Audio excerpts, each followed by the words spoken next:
नमस्कार, मैं जितेंद्र चतुर्वेदी। अपनी बात शुरू करूं उससे पहले एक अनुरोध है आप सभी से कि अगर आप मतांतर से नहीं जुड़े हैं तो कृपया जुड़िए, वीडियो को खूब लाइक कीजिए और खूब शेयर कीजिए। चर्चा हम लोग उस आम आदमी पार्टी की करने जा रहे हैं जिसके अगुआ अरविंद केजरीवाल हैं और उस पार्टी पर अब इस बात का संकट मंडराने लगा है कि इसकी मान्यता रहेगी या चली जाएगी। और यही वजह है कि इस पार्टी के भीतर और सरकार के अंदर भूचाल आया हुआ है। ऊहापोह की स्थिति पैदा हो गई है कि अब इस पार्टी का होगा क्या, और अगर पार्टी रसातल में गई तो जो दिल्ली और पंजाब में सरकार है उसका क्या होगा। लेकिन बड़ी चीज है कि ये तमाम सवाल खड़े क्यों हो रहे हैं। दरअसल इन सवालों के उठने की दो तीन वजह है। उस वजह पर हम आए उससे पहले एक बात जानना बड़ा जरूरी है। वो ये कि जिस आम आदमी पार्टी की हम चर्चा कर रहे हैं, ये आम आदमी पार्टी उस रामलीला मैदान से उपजी है जहां 11/12 में अन्ना आंदोलन हुआ था। और उस आंदोलन में जो जनाक्रोश पैदा हुआ, उस जनाक्रोश को आकार दिया गया और उसी आकार में आम आदमी पार्टी की स्थापना होती है। और अरविंद केजरीवाल उस जनाक्रोश के चेहरा बनते हैं, या मैं यूं कहूं कि अन्ना हजारे के लेफ्टिनेंट बनते हैं।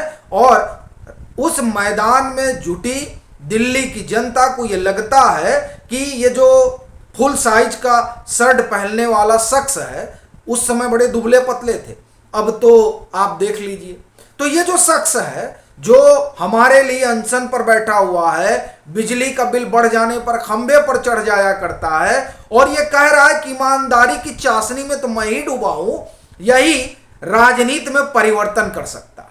और इसी आशा और आकांक्षा में दिल्ली की आवाम ने 2013 में जब विधानसभा का चुनाव होता है दिसंबर माह में, तो अरविंद केजरीवाल को मौका दिया जाता है।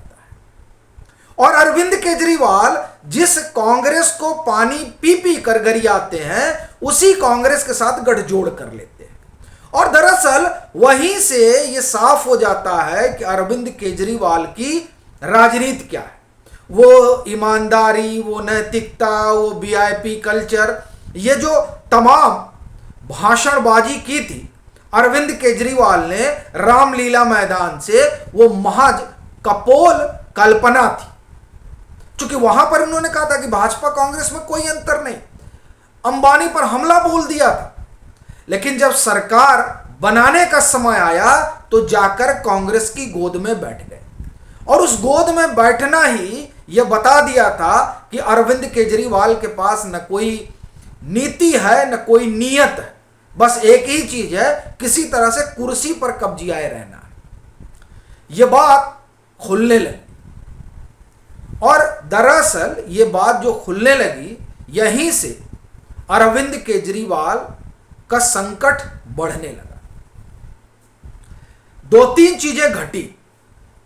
पहला, वैसे सबसे पहले तो दिल्ली का शराब घोटाला ही आता है, जिसने आंख खोल दी उन लोगों की जो ये मानकर चल रहे थे कि अरविंद केजरीवाल से बड़ा कोई ईमानदार हो नहीं सकता है। अब ईमानदारी का आलम यह है कि जो अरविंद केजरीवाल मदपान निषेध के अगुआ हुआ करते थे, जिन्होंने अपनी किताब में, उनकी किताब आई, उस किताब में उन्होंने लिखा और वो ये मानते थे कि देखिए अगर दारू की दुकान खोलनी है तो इसके लिए रायशुमारी होनी चाहिए और उसमें महिलाओं की बड़ी भूमिका होनी चाहिए। क्या जब दिल्ली में दारू का ठेका बांटा जा रहा था तो ये अरविंद केजरीवाल की सरकार ने किया था। और बड़ी चीज ये है कि अरविंद केजरीवाल तो बड़ी बड़ी बातें किया करते थे। तब ये दारू का ठेका खोलना और 300 दुकान को 900 दुकान कर देने का जो ये मोलंबा शुरू हुआ, इसका क्या मतलब था।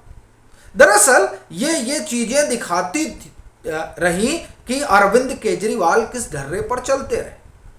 अभी आपको एक चीज और बताता हूं।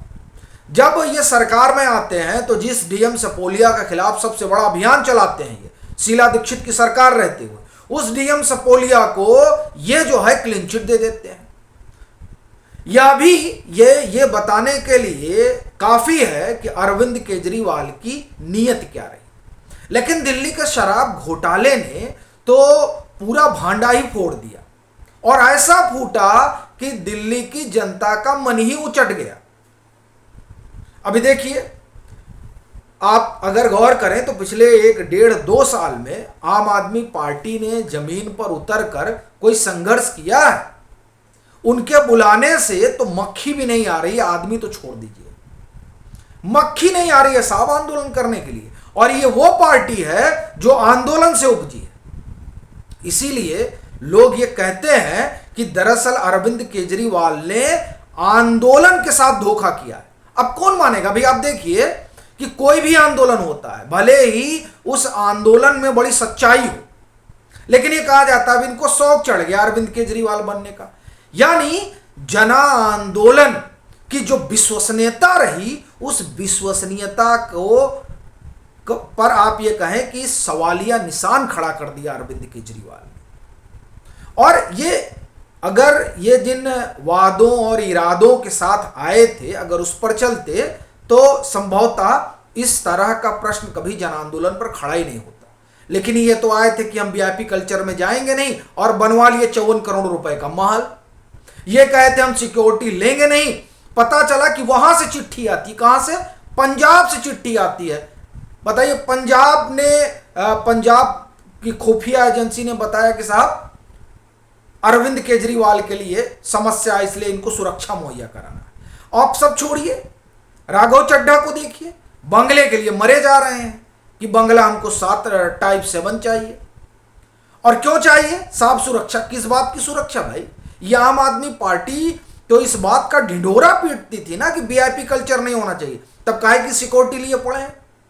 और ये अरविंद केजरीवाल शीला जी के बंगले, जो उनको सरकारी आवास था उनका, उसमें तो ये कहते थे कि हमारा तो दिल फटा जाता है कि ये जो एसी चलता है इसका बिल वो जनता के टैक्स से जाता है, जनता की जेब से जाता है। और ये जो 54 करोड़ का महल खड़ा हुआ, इसका पैसा किसकी जेब से गया? अब ये अलग बात है कि कई तरह की चर्चा है कि ये जो दारू का पैसा है वो भी गया होगा, न मालूम क्या क्या हुआ है। लेकिन ये जो तमाम चीजें हैं, ये जब खुलने लगी तो जनता का भरोसा आम आदमी पार्टी के ऊपर से उठने लगा। लेकिन सबसे बड़ा कुठारा घात तो तब होता है जब ईडी ये कहती है, सीबीआई ये कहती है कि हमारा इरादा ये है कि आम आदमी पार्टी को पार्टी बनाया जाए, यानी आरोपी बनाया जाए। अब अगर आम आदमी पार्टी को आरोपी बनाया जाएगा तो एक तो ये मुझे लगता है कि विश्व के इतिहास में ही पहली पार्टी होगी जिसके ऊपर इस तरह का मुकदमा चलेगा। दूसरा, चुनाव आयोग क्या करेगा? इनकी मान्यता का क्या होगा? ये भी सवाल उठता है। हालांकि अभी इस पर आर्ग्यूमेंट होगा, तो उस आर्ग्यूमेंट में बहुत चीजें निकल कर आएंगी, क्योंकि आर्ग्यूमेंट में ये बताना पड़ेगा कि आप आम आदमी पार्टी को क्यों आरोपी बना रहे हैं। देखिए, 2-3 चीजें तो स्पष्ट दिखाई दे रही हैं कि जो 100 करोड़ रुपए घूस ली गई, वो घूस जो आम आदमी पार्टी ने चुनाव लड़े उन चुनाव में खर्च हुई। तो क्या वो जो मनी ट्रेल है और मनी लॉन्ड्रिंग है वाला मसला है, वो आम आदमी पार्टी वाले मसले में साबित हो जाएगा? वहां पर ईडी दिखा देगी कि हाँ ये मनी ट्रेल है। और अगर ईडी दिखा देगी तो क्या ये जो आम आदमी पार्टी है, इसका अगर मनी ट्रेल सामने आता है और हवाला का आरोप लगता है, तो उस आरोप में आम आदमी पार्टी को तो जेल में डाला नहीं जा सकता। तो जेल में जो डाला जाएगा वो जाहिर सी बात है जो उसके सबसे बड़े पदाधिकारी हैं। तो अरविंद केजरीवाल क्या निपट जाएंगे? और सबसे बड़ा सवाल यह है कि ये आम आदमी पार्टी क्या अब खत्म हो जाएगी? खत्म होने का मतलब इनकी मान्यता समाप्त हो जाएगी, मान्यता खत्म हो जाएगी, पार्टी रहेगी नहीं, तो ये सब निर्दलीय होकर चुनाव लड़े।